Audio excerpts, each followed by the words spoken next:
Bismillahirrahmanirrahim.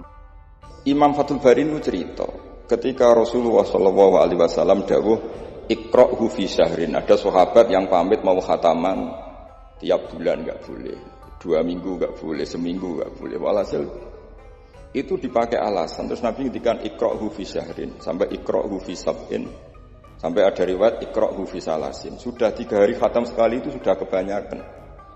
Apalagi 1 hari khatam sekali. Itu kemudian dipakai kelompok tertentu untuk mengkritik tradisi NU yang 1 hari khatam. Tapi apa jawabannya Imam Fathul Bari? Apa mereka yang mengkritik itu benar-benar nyata iqra'hu fi syahrin, kemudian mereka itu khatam tiap bulan? Kan enggak juga. Oke, kamu kritik enggak apa-apa dari Imam Sinten Ibnu Hajar Al-Asqalani, tapi kamu juga harus baca iqra'hu fi syahrin tiap bulan benar-benar apa? Khatam. Iqra'hu fi sab'in.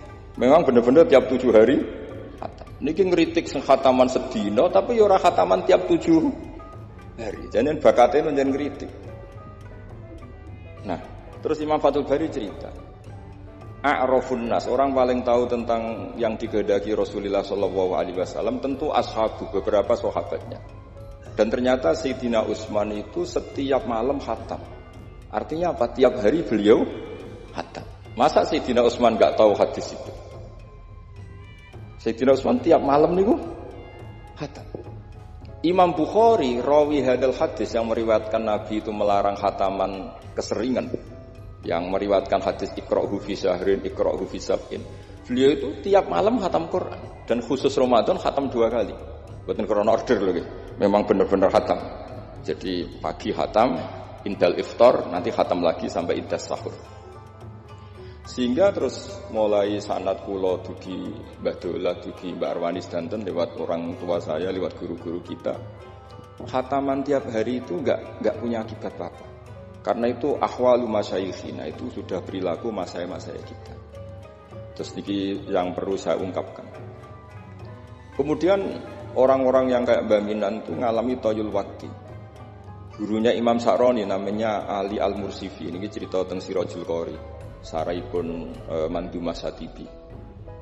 Di antara keramatipun guru Imam Sa'roni, niku 1 hari itu khatam 360.000. 1 hari.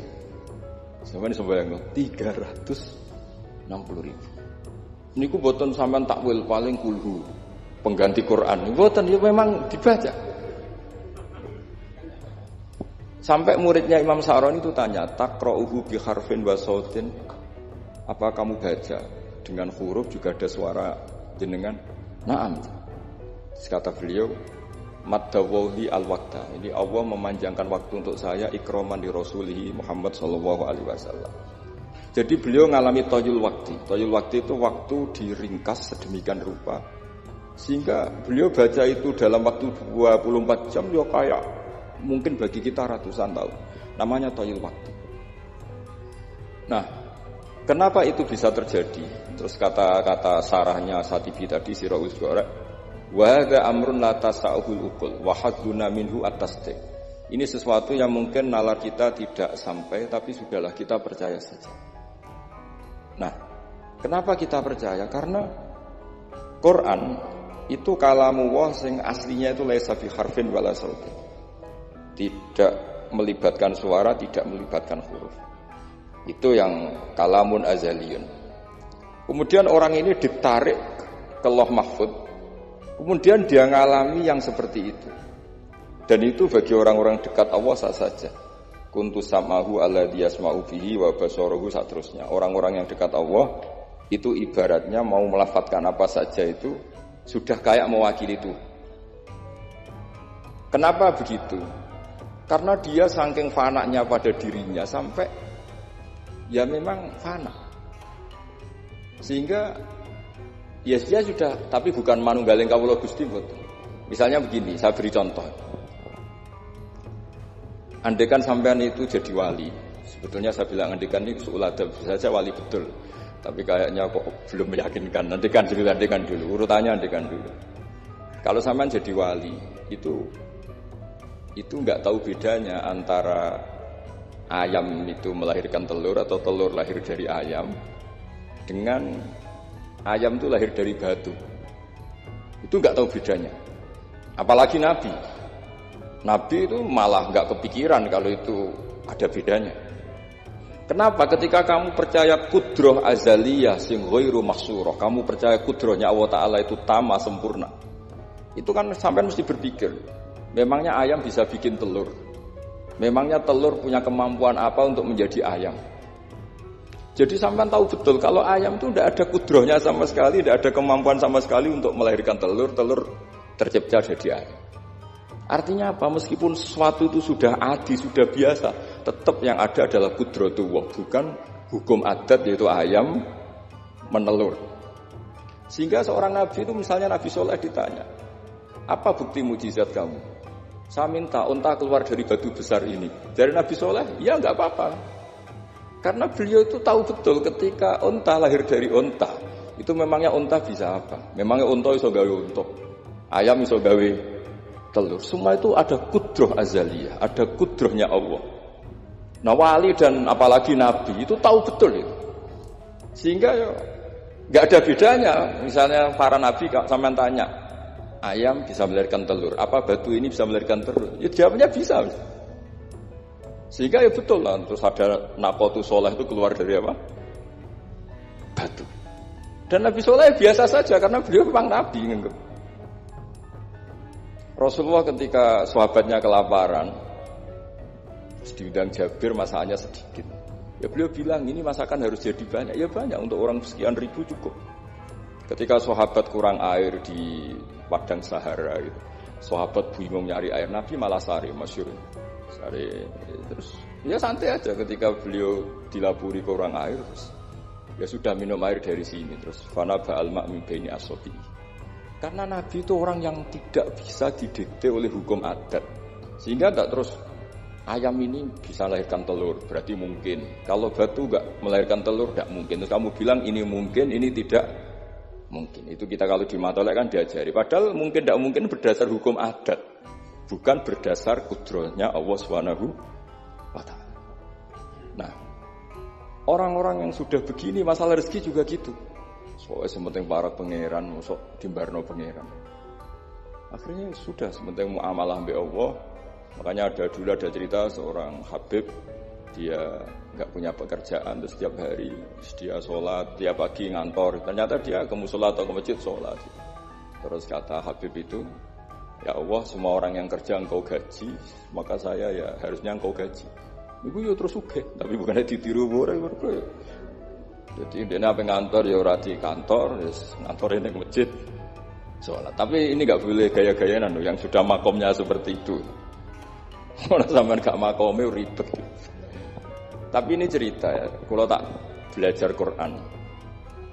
Sehingga para nabi itu gak kepikiran, misalnya Nabi Ibrahim itu gak kepikiran kalau api itu bisa membakar, karena beliau tahu api apa punya ikhtiar, api apa punya irodah, punya kehendak, api apa punya cara yang diinginkan api itu untuk membakar saya, kan tidak juga, dia benda mati. Pasti itu murtangan Allah. Sehingga ketika beliau mau dibakar ya santai aja, beliau gak tahu bedanya di sana sama di sini. Semua nabi itu begitu, ma kunta tadrimal kitab walal iman. Makanya semua nabi itu rata-rata ummi itu ya pokoknya sudah begitu. Makanya disuruh berdoa ya nggak mau. Kata malaikat Jibril, saya Jibril untuk nolong kamu. Tidak, saya tidak butuh kamu. Maksudnya kamu ngomong nanti tak sampaikan ke Allah. Allah itu sudah tahu tanpa kamu. Hasbi min su'ali ilmuhu bihad. Itu nabi. Nah, Rasulullah Muhammad SAW juga sama. Ketika mau perang Badar, itu kan musuhnya itu 1000 lah kira-kira gitu. Sahabat itu 300. Terkenalnya 313 sama dengan Ashabi apa itu Talut itu. Apa itu waqatala apa Daud itu Ashabi Daud itu. Itu Nabi ya santai saja. Padahal itu pedang satu dipakai orang 10. Sampai bisa bayangkan perang pedangnya gentenan. Tidak bisa. Tapi Nabi karena diutus Allah ya jalan saja. Ya santai. Karena bagi Nabi itu nanti ada kudratullah. Betul. Ternyata perang musuhnya 1000, musuh 300, yang satu perlengkapan lengkap, yang satu gentenan pedang. Perang ya Dibacok sik nyilep pedang ngono mesti kan yur gak iso bayang. Singkat cerita terus masyhur itu Nabi terus berdoa. Ya Allahumma intuhlik hadil isobat alam tu'bad ba'dal yaum. Walhasil terus ada pertolongan dari Allah. Artinya Nabi nganggep ini gak penting 300 apa 100. Orang menang itu ya karena biqudratillah. Begitu juga di perang Khandaq sehingga Nabi itu pernah minta kakinya kambing. Kaki yang depan namanya dirok. Dirok itu 2 kan, namanya kaki depan itu dirok. Coba ambilkan dirok itu, ini ada tamu, diambilkan. Terus diambilkan lagi, ambilkan lagi 1, diambilkan. Terus ambilkan lagi. Bukankah kambing diroknya hanya 2 ya Rasulullah? Andai kan kamu langsung ngambil, pasti tetap jumlah itu ada. Karena ketika Nabi ngendikan ini jadi konstitusi. Jadi kemana malaikat kudu melok ribet Nabi ngendikan. Ya masyhur kan Nabi khutbah, padahal pas musim kemarau nggak mungkin hujan cara hukum adat. Ya Rasulullah khutbah itu suwi-suwi niki wong bingung perkara ana udan. Pun soe niki bingung halakatil amwal mergo gak ana udan. Niku Nabi langsung ngendikan udan. Bareng udan minggu berikutnya wong kebanjiran sakniki mboten rusak krana kemarau tapi krana banjir. Niku Nabi ngendikan Allahumma hawalena wala ini langsung mari. Artinya Nabi itu gak bisa didikte terus. Ini secara ilmu falak, ini gak musim hujan. Nah, saya kan perhitungan, gelem istisqa sak sing didelok wis musim dadi istisqa. Kalau di konco kiai ahli falak, ini kon istisqa ora gelem. Tak takoki kena apa? Tak hitung jek suwi kesudan. Engko ora ketara ramandine, dadi dekne ngenteni. Wis, yo ono kiai rondo politik ngoten yo. Tangan-tangan yo bener, timbang terkenal ngobos kan nurono reputasi dadi. Iku yo. Tapi kalau Nabi itu ndak. Nabi itu makun tadrimal kita bualal iman. Karena kalau kita sudah makom itu enggak bisa didikte oleh al-ahkam al-adiyah. Nah, pitik mulai rondo, pendok dari pitik. Makanya ketika ada kitab Al-Husunul Hamidiyah, hukum adat itu telah membodohkan kita lama sekali sehingga Anda tidak bisa percaya kudroh tama. Dan ini kaitannya formal baminan ini nanti tentang Quran. Nanti jenengan melihat mukjizat terus gampang sekali. Kata Imam Al-Husunul Hamidiyah ngendikan umpama klungsu niku biji asem nih. Andai kan tidak pernah terjadi klungsu itu jadi asem yang besar.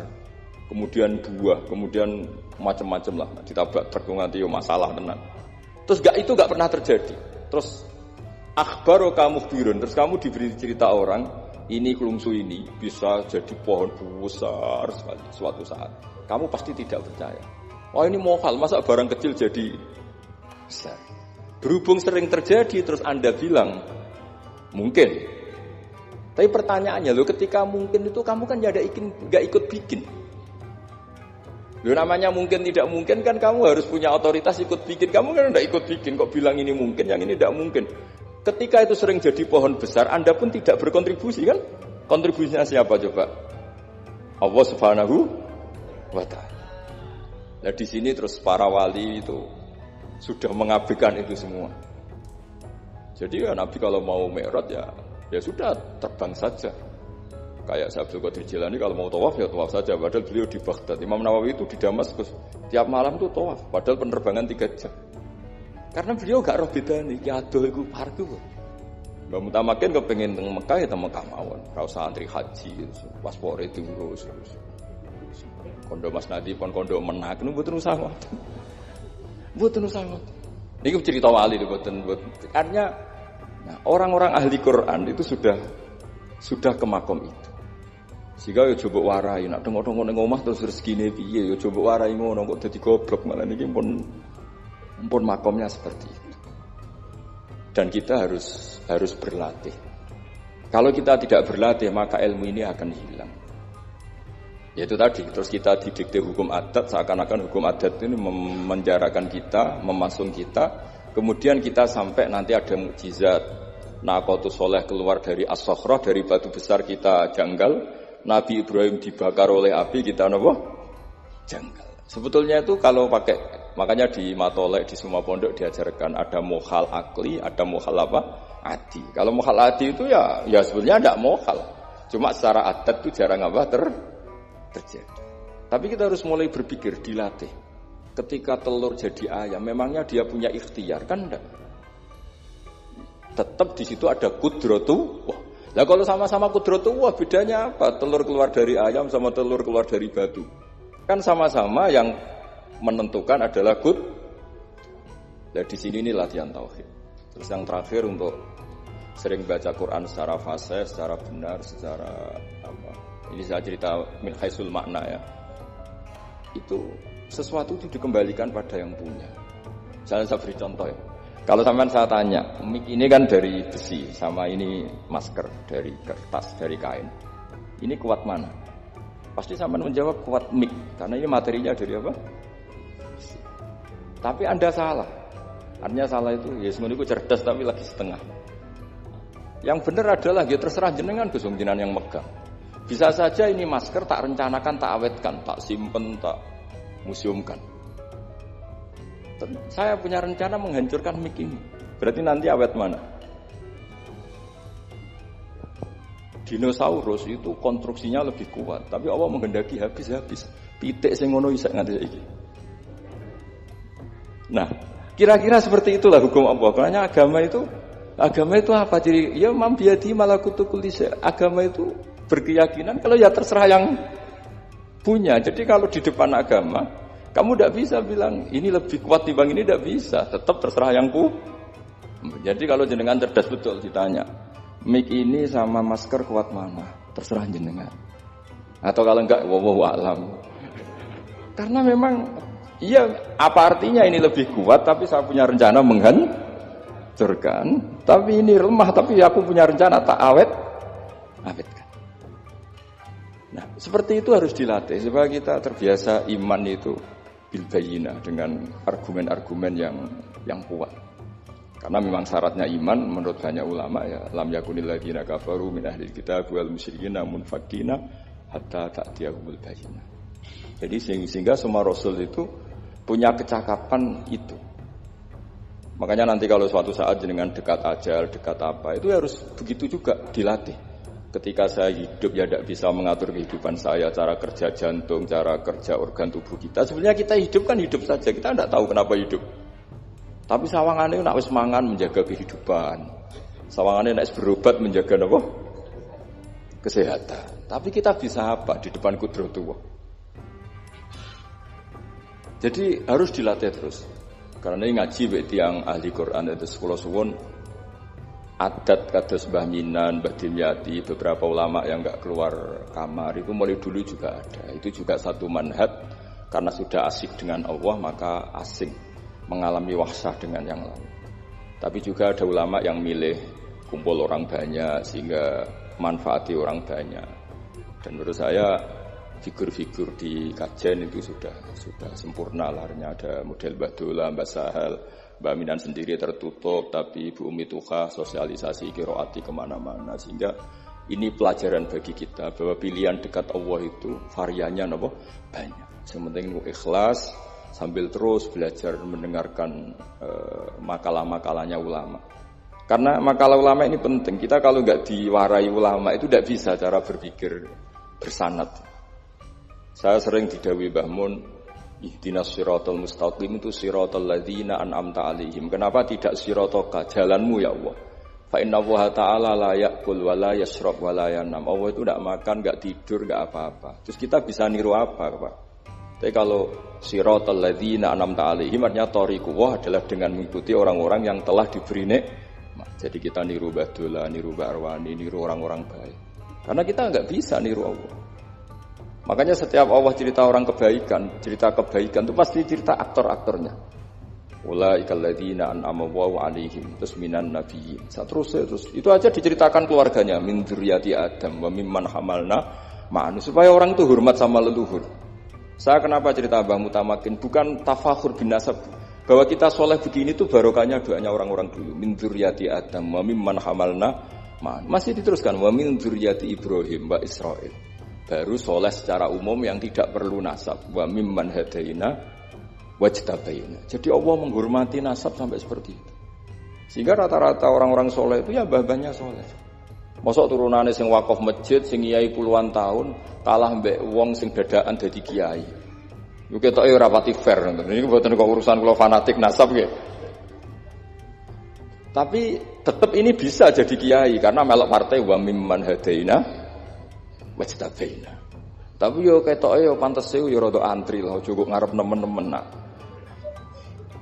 Ya masa terus misalnya ora tau wakaf masjid, ora tau wakaf tanah, ngerti-ngerti kepengin mimpin. Sing masjid iku nyunatno maulid, nyunatno dibak, dekne mimpine ku ngaramno maulid kalau dibak. Ya nak ngaramno iku nggih masjid dhewe, aja ning masjid iki kan. Terus Allah itu saking reganine tiang-tiang soleh dulu itu sampai ketika cerita orang baik itu pasti cerita mbah-mbahnya. Wa kana abuhuma sholihah. Ketika ada orang diperhatikan Nabi Khidir itu pertimbangannya wa kana abuhuma sholihah. Itu dalam kitabnya Said Muhammad, abuhuma itu abuhu as-sabi'. Jadi bapak yang ketujuh dari Hulam ini, bukan bapaknya pas. Kayak Bang Mutamakan sekarang sudah turunan keberapa, tapi barokahnya sampai sekarang. Jadi selalu ada cerita itu. Makanya disebut ta'allamu ansabakum matasiluna bihi arhamakum. Kamu harus kenal nasab-nasab kamu supaya kamu bisa menyambung rahim-rahim. Kemudian nasab yang gen ini khusus umatnya Rasulullah SAW, alhamdulillah ditambah nasab sebab. Jadi misalnya para habaib itu jelas mulia sekali karena dzurriyyah bat'ah min Rasulillah. Kemudian ada nasab bisabab, yaitu karena iktidak bisunati Rasulillah atau karena ngaji atau karena ilmu. Ini disebut kullu nasabin wasababin munqati'un yaumal qiyamah illa nasabi wasababi. Sehingga ada orang yang benar-benar ahli bait karena gennya kayak Sayyid Hasan, Sayyid Husain, tapi ada orang yang diaku keluarga Nabi karena amalnya kayak Salman Al-Farisi ketika beliau punya ide cemerlang di Khandaq, Nabi memujinya dengan apa? Salman minna ahlal bait. Jadi ini artinya gini, jenengan meskipun tidak keluarga Mbah Minan secara gen, karena yang keluarganya ya tentu Mas Fatah dan saudara-saudaranya, tapi kita bisa menjadi keluarga beliau karena amal dan karena mahabbah. Nggih ngoten mawon, nggih sing ndonga nggih ampun kula lah. Wis nurut mawon daripada niki bentrok nggih ribet. Wow, nak gak nurut itu Mas Nadib terus dikerano banser ning pun teng kanan kiri niku ribet niku panglima tertinggi napa. Udah kewakili itu kok ketuane tapi semua yang jelas saged meremot. Nggih, monggo berdoa Al-Fatihah. A'udzubillahi minasyaitonir rajim.